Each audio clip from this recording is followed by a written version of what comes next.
Healing Hospital Multi Super Specialty near Nehru Stadium, Bedar. अस्सलाम वालेकुम, सभी को आदाब। आज प्रेस कॉन्फ्रेंस बुलाने का मेरा अहम मकसद ये है कि रियासत कर्नाटक के अंदर सेंट्रल गवर्नमेंट और स्टेट गवर्नमेंट की जानिब से मौलाना आज़ाद इंग्लिश मीडियम स्कूल का क़याम किया गया है। तो यहाँ पर बच्चों को बेहतर तालीम के वास्ते हम इक़दाम उठा रहे हैं और लोगों से अपील कर रहे हैं कि आप मौलाना आज़ाद मॉडल स्कूल्स में अपने बच्चों को दाखिला दिलाइए।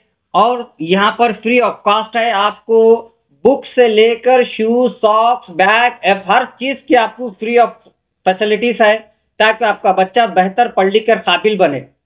तो इतने फैसिलिटीज़ होने के बाद भी यहाँ पर हमारी कुछ शिकायत ये है कि मौलाना आज़ाद स्कूलों का जो SSLC का रिजल्ट आता है वो रिजल्ट 35%, 40% आ रहा है।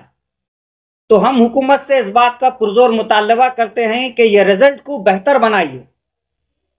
क्या वजूहात है कि रिजल्ट 35 to 40% आ रहा है, 60 के अबव क्यों नहीं जा रहा? मैं सुना रियासत कर्नाटक ने इस रिजल्ट को मद्देनजर रखते हुए रियासत कर्नाटक सरकार ने फैसला लिया है माइनॉरिटी डिपार्टमेंट, माइनॉरिटी मिनिस्टर की जानिब से कि मौलाना आज़ाद स्कूल्स में जो गेस्ट टीचर्स है, अभी भी गेस्ट टीचर्स पे चल रहा है, HM एक आधा परमानेंट है, जो गेस्ट टीचर्स को लिया जा रहा है, लेकर जो तालीम दी जा रही थी वो गेस्ट टीचर्स की अदम दिलचस्पी या लापरवाही, या गेस्ट टीचर हो परमानेंट टीचर हो, वो बच्चों को दिलचस्पी से नहीं पढ़ा रहे, जिसकी बिना पे रिजल्ट वीक हो रहा है। यही मुझे नजर आ रहा है। और हुकूमत का जो फैसला है कि हुकूमत ने एग्जाम रखा है इस साल, गेस्ट टीचर के वास्ते एक एग्जाम रखा है हुकूमत ने एग्जाम रखने के इकदाम उठाए हैं और हाल टिकट आज डिस्ट्रीब्यूट हुए हैं। तो मैं चाहता हूं कि हुकूमत एग्जाम को कंडक्ट करे ताकि जो टीचर्स क्वालिफाइड होंगे, जो टीचर्स जिनमें एबिलिटी होंगी, जिनके अंदर वो खूबी होंगी, वो काबिलियत होंगी, वो एग्जाम पास करेंगे, जिसके अंदर बेहतर नॉलेज होगा वो एग्जाम पास करेंगे और जो सो ना बच्चों को बेहतर तालीम देंगे। एग्जाम का होना जरूरी है। कैसा हो रहा है, MLA के रिकमेंड पे आ जा रहे, MP के रिकमेंड पे आ जा रहे, MLC के रिकमेंड पे आ जा रहे, ऑफिसर को ऊपर दबाव पड़ रहा, हेडमास्टर को ऊपर दबाव पड़ रहा, मेरा रिकमेंड तेरा रिकमेंड, वो रिकमेंड के ऊपर आ जा रहे और वो ड्यूटी सही नहीं कर रहे, रुबाब बता रहे मैं मिनिस्टर के रिकमेंड पे हूं, मैं MLA के रिकमेंड पे हूं। टीचरों में पॉलिटिक्स क्यों भाई? स्कूलों में पढ़ाने के वास्ते आ रहे हैं, आप पढ़ो। कोई MLA मिनिस्टर का रिकमेंडेशन नहीं होना चाहिए। एग्जाम होना, एग्जाम में तुम पास होना, एग्जाम पास हुए के बाद तुम बेहतर तालीम देना। हुकूमत ने जो एग्जाम का फैसला लिया है वो काबिल कबूल है, बेहतर फैसला है। बच्चों के बेहतर उज्जवल भविष्य, उज्जवल रिजल्ट के लिए ये इकदाम उठाई है सरकार, और इस सरकार के इस इकदाम को मैं सलाम करता हूं, काबिल तारीफ है और एग्जाम कंडक्ट होना चाहिए।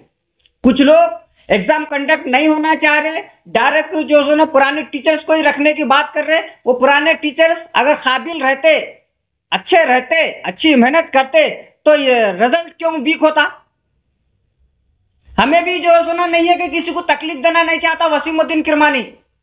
हर गरीब की जो सुनो फरियाद मैं समझता हूं, उनकी तकलीफ को, मगर तुम्हारे बेनिफिट के लिए, तुम्हारे टीचर्स के मफाद के लिए, बच्चों के भविष्य को, बच्चों के जो सुना भविष्य को जो सुना मैं खतरे में डालना नहीं चाहता। बच्चों को बेहतर तालीम दो, अच्छा रिजल्ट लो, कंटिन्यू करो। तुम 30-35% रिजल्ट लाने फिर हम नौकरी करती बोलो तो बड़े शर्म की बात है। कैसी तुम जिम्मेदारी निभा रही?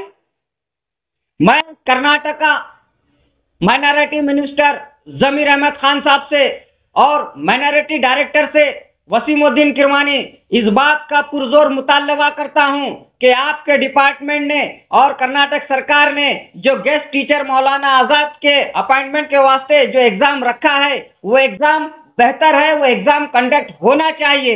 वो एग्जाम में जो टीचर्स पास होंगे, जिनमें सलाहियत होंगी, वही नौकरी करेंगे। और मैं मुतालबा करता हूं कि अगर एग्जाम में पास जो टीचर्स पास हो जाते हैं, पास हो गए के बाद उनको जब नौकरी करने का मौका मिलता है तो उनको अभी जो 12,000 कुछ गेस्ट टीचर की सैलरी है। मैं इस बात की रिक्वेस्ट करता हूं सरकार से, वसीमुद्दीन किरमानी, कि गेस्ट टीचर की सैलरी कम से कम मिनिमम 25 से 30,000 होनी चाहिए।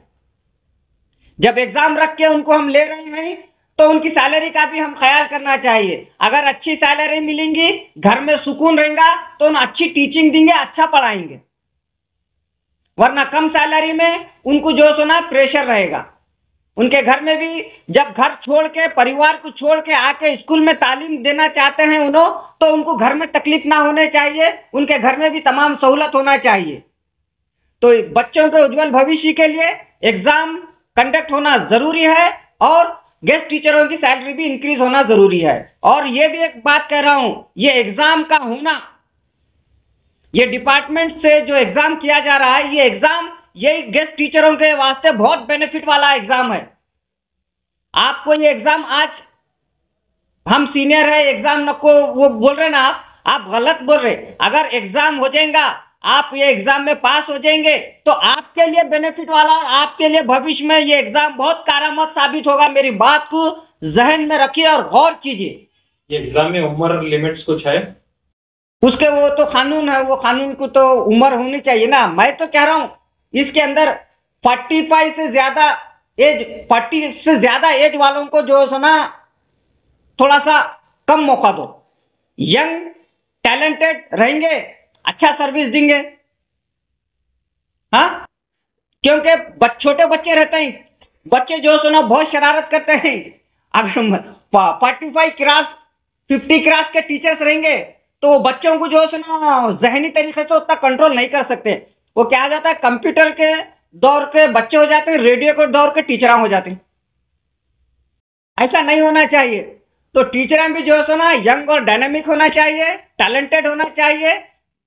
बच्चे जो 6, 7, 8, 9, 10 के बच्चों की एज कम रहती है, बच्चे बहुत टैलेंटेड रहते हैं, तो उनको टीचर्स भी अच्छे टैलेंटेड होना चाहिए।